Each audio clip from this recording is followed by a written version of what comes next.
Good morning student. Rashtrasant Vidyaniketan primary school Umarkhed class 7 subject English. आता पॅराडाय नावाची ही जी पोयम आहे ती पोयम आपण बघितलेली आहे. त्या पोयमचं मिनिंगसुद्धा बघितलेले आहे. त्या पोयमवर आधारित आपल्याला लँग्वेज स्टडी आता हे कशा पद्धतीने सोडवायचं आपल्याला ते समजून घ्यायचं आहे आणि नोटबुकमध्ये तुम्हाला सोडवायचं आहे. आता पहा page number 106 language study. Some transitive verbs can have two objects for example. म्हणजे ट्रान्झिटिव्ह आणि इनट्रान्झिटिव्ह वर्ब्स कसे ओळखायचे ते आपल्याला पाहायचं. या ठिकाणी एक्झाम्पल दिलेले आहे 3 या ठिकाणी. म्हणजे ज्या वर्ब्सना ऑब्जेक्टची गरज पडत नाही त्यांना इनट्रान्झिटिव्ह म्हणतात आणि ज्या वर्बला ऑब्जेक्टची गरज पडते त्याला ट्रान्झिटिव्ह वर्ब्स म्हणतात. आता पहा they gave him a book. आता या ठिकाणी दे हा सब्जेक्ट झाला, गेव वर्ब, हिम ऑब्जेक्ट सेकंड आणि अ बुक हे ऑब्जेक्ट 1. म्हणजे या ठिकाणी 2 ऑब्जेक्ट या ठिकाणी आलेले आहे. ठीक आहे. आता 2 ऑब्जेक्ट याच्यामध्ये आलेले आहे. त्याच्यानंतर grandmother told us a story. आता ग्रँडमदर म्हणजे आजी. आजी काय कथा सांगताय. ठीक आहे. मग याच्यामध्ये सुद्धा 2 ऑब्जेक्ट आलेले आहे, सब्जेक्ट वर्ब ऑब्जेक्ट आणि object. First object second object. त्याच्यानंतर अस्मिता wrote a letter to her ऑन्ट. आता याच्यात सुद्धा 2 ऑब्जेक्ट आलेले आहे, सब्जेक्ट वर्ब ऑब्जेक्ट आणि ऑब्जेक्ट. ठीक आहे. आता अशा पद्धतीने म्हणजे ज्या वर्ब्सना ऑब्जेक्टची गरज पडत नाही त्यांना इनट्रान्झिटिव्ह म्हणतात. आता हे याच्यामध्ये पूर्ण याच्यामध्ये ऑब्जेक्टची गरज या ठिकाणी ऑब्जेक्ट आलेले आहे. म्हणून हे ट्रान्झिटिव्ह आणि इनट्रान्झिटिव्ह कसे ओळखायचे पहा. आता या ठिकाणी पहा object 1 is the direct object and object 2 is the indirect object. आता या ठिकाणी काय सांगितलेले आहे की ऑब्जेक्ट 1 हे डायरेक्ट ऑब्जेक्ट आहे म्हणते आणि ऑब्जेक्ट 2 ते इनडायरेक्ट ऑब्जेक्ट आहे. म्हणजे पहिल्या याच्यानं काय होते की त्याचा अर्थ पूर्ण होत असते त्याच्यासाठी. त्याच्यानंतर सेकंड नंबर पहा या ठिकाणी underlined a label the direct and indirect object in the following sentences. आता आपल्याला अंडरलाईन करायचं आहे. कशाखाली अंडरलाईन करायचं आहे की जे डायरेक्ट आणि इनडायरेक्ट ऑब्जेक्टच्या खाली आपल्याला काय करायचं आहे, अंडरलाईन करा म्हणून सांगितलेलं आहे. आता कशा पद्धतीनं पहा की ऑब्जेक्ट ही डायरेक्ट ऑब्जेक्ट प्रत्यक्ष कर्मे आहेत व क्रमांक 2 वर दिलेली ऑब्जेक्ट ही इनडायरेक्ट ऑब्जेक्ट अप्रत्यक्ष कर्मे आहेत म्हणते. उदाहरणार्थ पहिल्या वाक्यातील हिम हे डायरेक्ट ऑब्जेक्ट आहे. आता पहिल्या वाक्यामध्ये हिम पहा या ठिकाणी हे कशा पद्धतीने आहे या ठिकाणी हे इनडायरेक्ट ऑब्जेक्ट आहे व अ बुक हे डायरेक्ट ऑब्जेक्ट आहे. आता या ठिकाणी हिम आलेले आहे इनडायरेक्ट आहे आणि बुक आहे ते डायरेक्ट ऑब्जेक्ट आहे या ठिकाणी. ठीक आहे. अशा पद्धतीने हे लक्षात ठेवायचं आहे आपल्याला. ट्रान्झिटिव्ह क्रियापदाला हुम WHOM आणि असा प्रश्न विचारला असता जे उत्तर येते ते इनडायरेक्ट ऑब्जेक्ट असते. आणि व्हॉट म्हणजे काय WHAT असा प्रश्न विचारला असता जे उत्तर मिळते ते डायरेक्ट ऑब्जेक्ट असे वरील पहिले वाक्य तुम्हाला पाहायचं आहे. ज्या ठिकाणी गेव आलेले आहे वर्ड्स त्या ठिकाणी आणि गेव हुम हिम हे इनडायरेक्ट ऑब्जेक्ट आहे आणि गेव व्हॉट.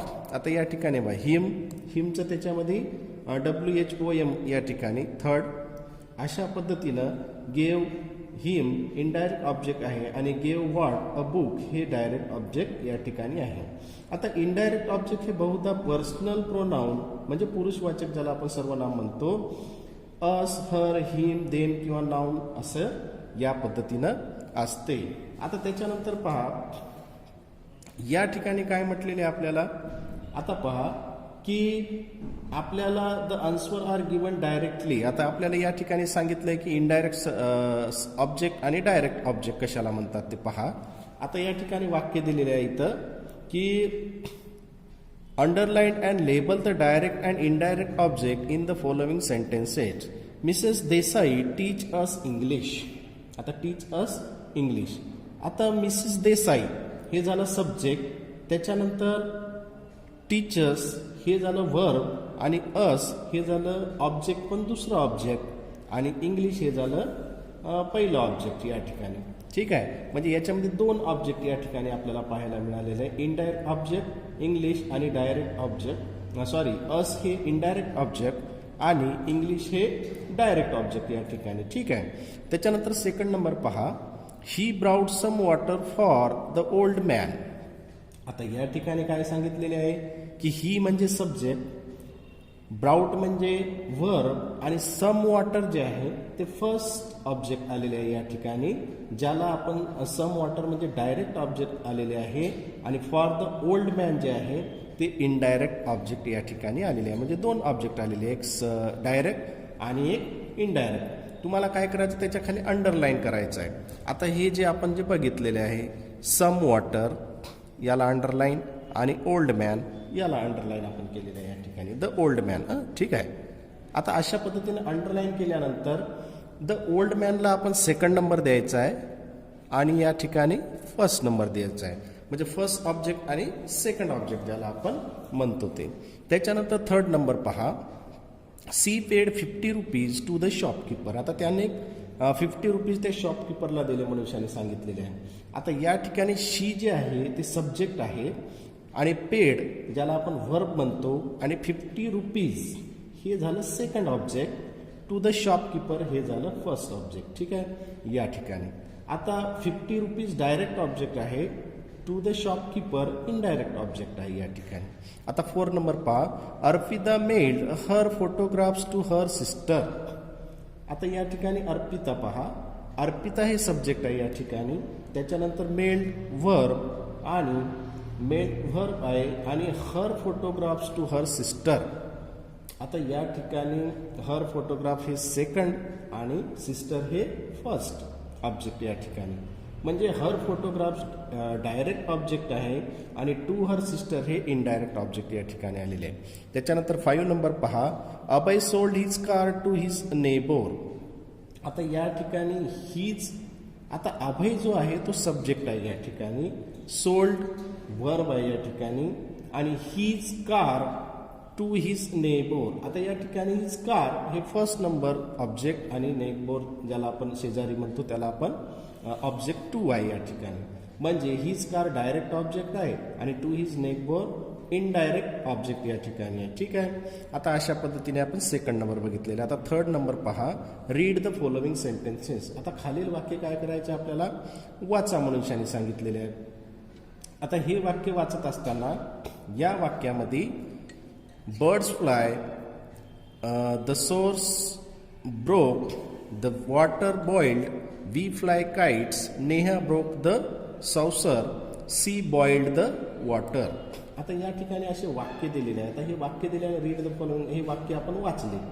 आता वाक्य वाचल्यानंतर काय करायचं आपल्याला काय सांगितलेलं आहे याच्यामध्ये की आता याच्यामध्ये इंट्रान्झेक्टिव्ह वर्ब्स आणि ट्रान्झेक्टिव्ह वर्ब्स आपल्याला शोधायचं आहे. आता कशा पद्धतीने पहा, बर्ड्स फ्लाय.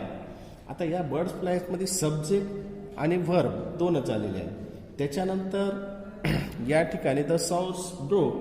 त्याच्यानंतर आता याच्यामध्ये आपलं इंट्रान्झेक्टिव्ह वर्ब्स कोणकोणते आलेले आहे, फर्स्ट, त्याच्यानंतर सेकंड आणि थर्ड हे जे आहे ते इंट्रान्झेक्टिव्ह वर्ब्स आहे. आणि वी फ्लाय काइट्स आता हे अर्थपूर्ण आलेले आहे याच्यामध्ये म्हणून हे transitive verbs. Neha broke the saucer, she boiled the water हे झाले 3 खालचे transitive verbs.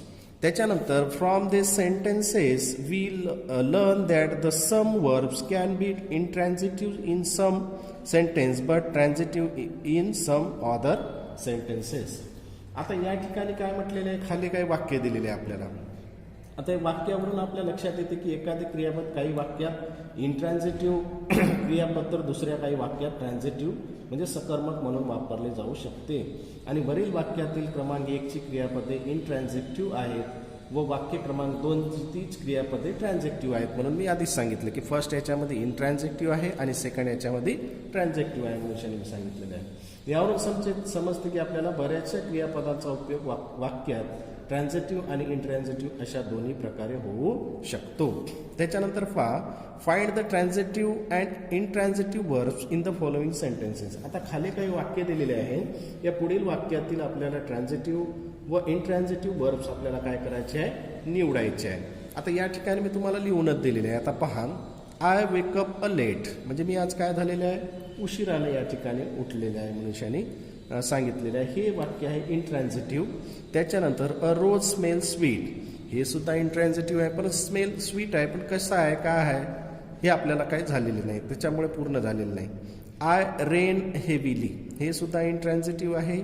I filled the bucket हे आहे ट्रान्झिटिव्ह.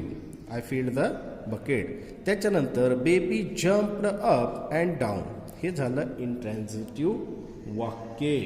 आता तशाच पद्धतीनं the cat smelled a rat हे झालं ट्रान्झिटिव्ह, म्हणजे तो कशाचा वास येऊ लागला, त्याला उंदराचा वास येऊ लागला. हे वाक्य झालं ट्रान्झिटिव्ह. त्याच्यानंतर the mist rolled away intransitive. pour the milk transitive.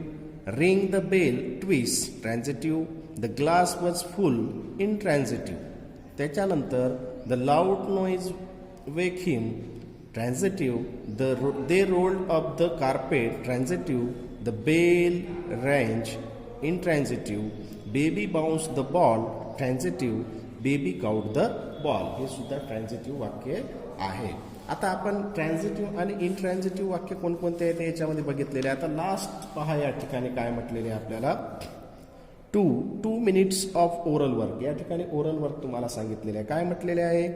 Choose one word each both from A and B and make as many sentences as possible within 2 minutes using both the words.